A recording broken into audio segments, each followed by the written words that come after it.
Hello friends, சுவையான முருங்கைக்காய் பருப்பு கூட்டு எப்படி பண்ணலாம் பார்ப்போமா?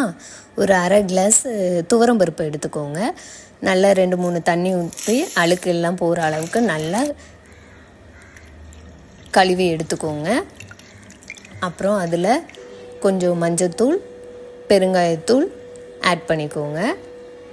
அப்புறம் ஒரு சின்ன தக்காளி நல்லா சின்னதாக கட் பண்ணி எடுத்துக்கோங்க. ஒரு 10 சின்ன வெங்காயம் தோல் உரித்து எடுத்துக்கோங்க. கழுவி அதையும் ஆட் பண்ணிக்கோங்க. ஆட் பண்ணிவிட்டு வேகத்துக்கு தேவையான அளவுக்கு தண்ணி சேர்த்துக்கோங்க. தண்ணி சேர்த்து ஒரு 3 விசில் வேக வச்சு எடுத்துக்கோங்க. அப்புறம் தேங்காய், ஜீரகம், மிளகாய்த்தூள் தேவைக்கேற்ப காரம் எவ்வளோ தேவையோ அவ்வளோ சேர்த்துக்கோங்க. ஃபைன் பேஸ்ட்டாக அரைச்சி எடுத்துக்கோங்க.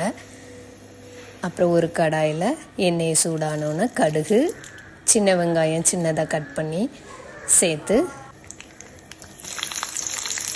கொஞ்சம் கறிவேப்பிலையும் சேர்த்து பொன்னிறமாக வர வரைக்கும் தாளித்து எடுத்துக்கோங்க. தாளிச்சிட்டு நல்லா சின்னதாக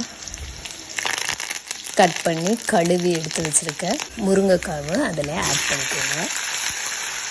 ஆட் பண்ணிவிட்டு முருங்கைக்காய் வேக தேவையான அளவு தண்ணி சேர்த்துக்கோங்க.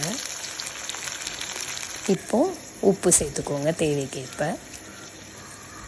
நல்லா கொதித்து மூடி போட்டு வேக விடுங்க. முருங்கைக்காய் வெந்த உடனே நம்ம வேக வச்சு எடுத்துருக்க பருப்பு, வெங்காயம் அந்த வேக வைத்ததையும் அதில் சேர்த்து ஒரு கொதி விட்டு, அப்புறம் நம்ம அரைச்சி வச்சுருக்க தேங்காய் விழுதையும் அதில் சேர்த்து கொதிக்க வச்சு பச்சை வாசனை நீங்கினோன்னா மல்லி இலை தூவி இறக்குங்க. சுவையான முருங்கைக்காய் பருப்பு கூட்டு ரெடி.